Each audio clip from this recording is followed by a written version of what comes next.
حضرات بغداد کے بزرگ ہیں، حضرت آپ ذرا غور تو کریں کہ نبی مکرم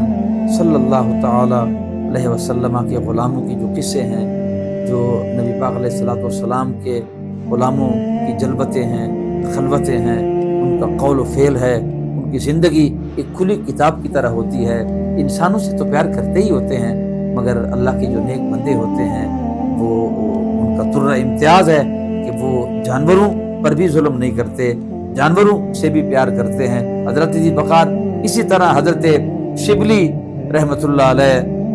کا جب وصال ہوا تو کسی شاگرد نے آپ کو خواب میں دیکھا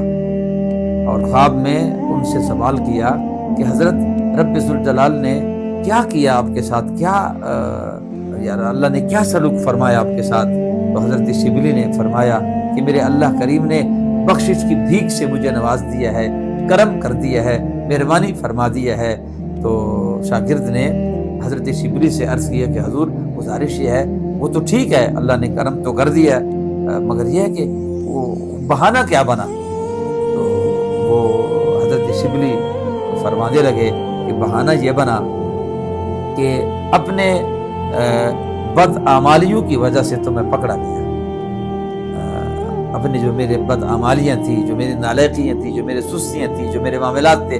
اس کی وجہ سے تو میں پکڑا گیا، مگر اللہ رب العالمین نے مجھے بخشش کی بھیک عطا فرما دی۔ تو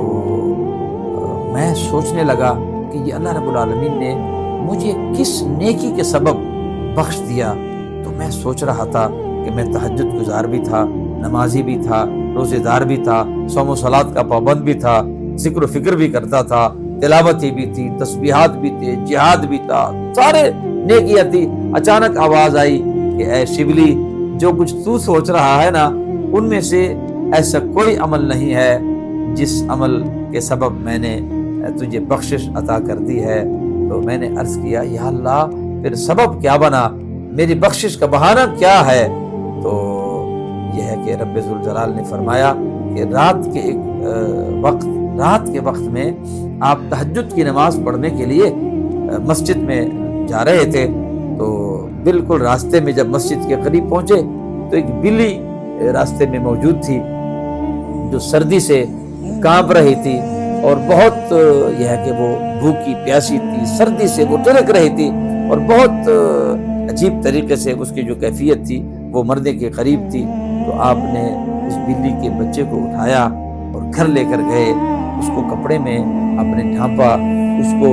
وما توفیق الا باللہ جو کچھ ممکن ہو سکا آپ سے، آپ نے اسے کچھ کھلایا پلایا اور اس کے بعد گرم کپڑے میں آپ نے اس کو بند کر دیا اور گرم کپڑے میں آپ نے اس کو لپیٹ دیا۔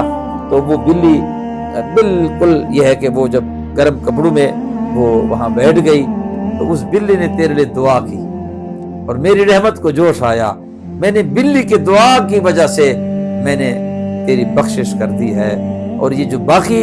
تیرے جو اعمال ہے، جو نماز ہیں، روزے ہیں، حج ہیں، زکوٰۃ ہے، جو بھی دینی تعلیمات ہے، اس پر ہم نے تیرے درجے بلند کیے۔